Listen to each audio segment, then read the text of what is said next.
nominated ensemble cast, and just a couple of hours ago won the Critics' Choice Award for Best Ensemble. First off, who played Jake? Mr. Shea Whigham.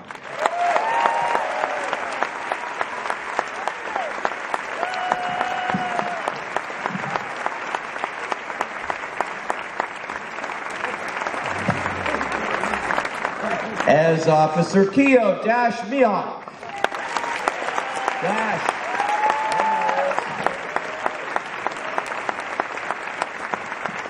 All right. As Randy Pauly Herman.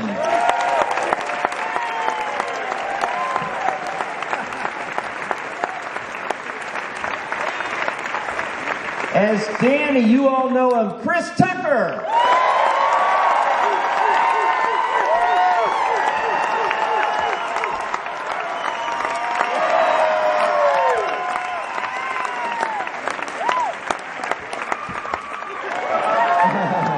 Now, a two-time Academy Award nominee, nominated today for Best Supporting Actress, Jackie Weaver as Dolores.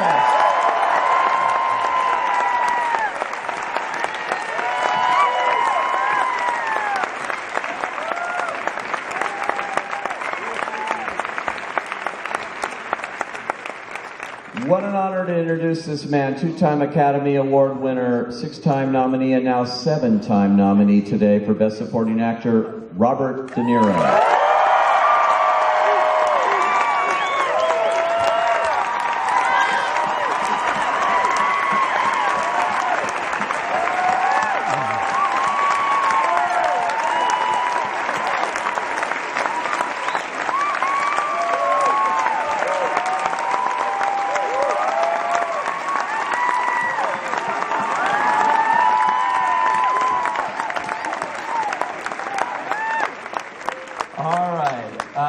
Wow, she just cleaned up tonight. She just won two Critics' Choice Awards tonight. One for The Hunger Games, one for this film, Silver Linings Playbook.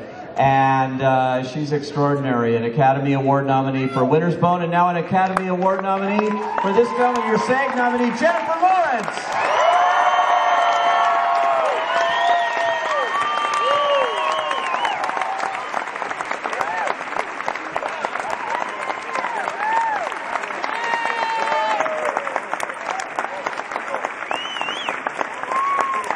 And he is also a Screen Actors Guild Award nominee for Best Actor, and a winner tonight for Best Actor in a Comedy, and also an Academy Award nominee for Best Actor, Mr. Bradley Cooper.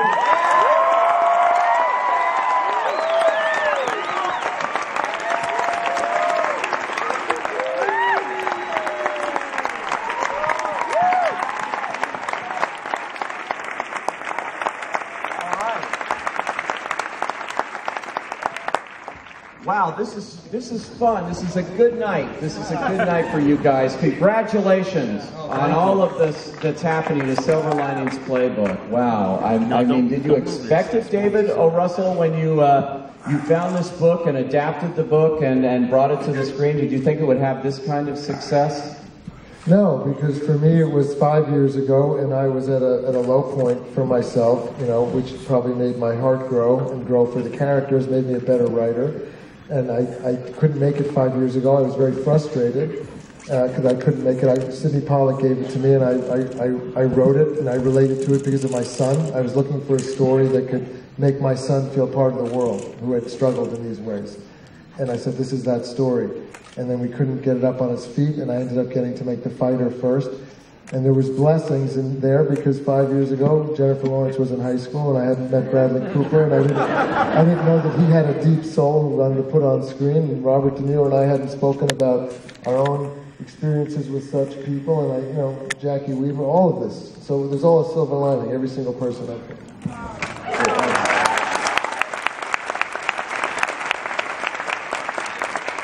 It's amazing. It's one of those rare movies. It blends comedy, drama, but it's about human beings. It's that rare movie, and it must be so gratifying to see it connect with audiences. But I sort of suspect that this is what audiences are looking for today, to see this kind of a movie. Am I right? I think, yeah. what people relate to, real families and what real families go through and things. So David, in adapting the book though, there were changes and it wasn't quite like the book. Oh no, the other advantage of 5 years was that I got to rewrite the script about 20 times for the voices of all the people up here. For Mr. De Niro, that's a rhythm. He's my teacher through cinema for my whole life, and so I got to write for his rhythm. That's a privilege, and yeah. And when he showed up to the set, he was, he set the tone for the set. He was very present and real, and he taught us all. I forgot your question. Yeah, I did adapt it. Yeah, I adapted. I had to adapt it to my life with my son. I knew the book is a wonderful book by Matthew Quick, and I'm grateful to him. But I had to adapt it to what I knew, which is more what's in the movie. And I knew people who had maybe had to struggle and be in and out of a hospital for a short time. The book was someone for much longer time, and we made Robert De Niro's character a bookmaker, and you just sort of craft it to each character. And we made it very specific to the Philadelphia that actually Bradley Cooper's from. Yeah, you're from this neighborhood essentially, and you weren't the first person in the film. You came in at a certain point, but it was sort of fated, I think. It was fated that you play Pat. Because I can't imagine, after seeing this movie, anybody else in this role. I mean, yeah. You are really thank you. It's an extraordinary original character, and talk about, getting into the project here and what made you relate to him. David and I had talked about doing another project together, but we had never really met, and then that fell through. And he'd given me the script to read early in the summer, and I read it and loved it, and was sort of amazed that it was so similar to my life. But he at that time didn't even know I was from Philadelphia. And then the actor who was attached to the movie had fallen out, and David called me and said, hey, do you want to play this character in this movie? And right away I started to sweat. I really thought, oh my God, what was he talking about?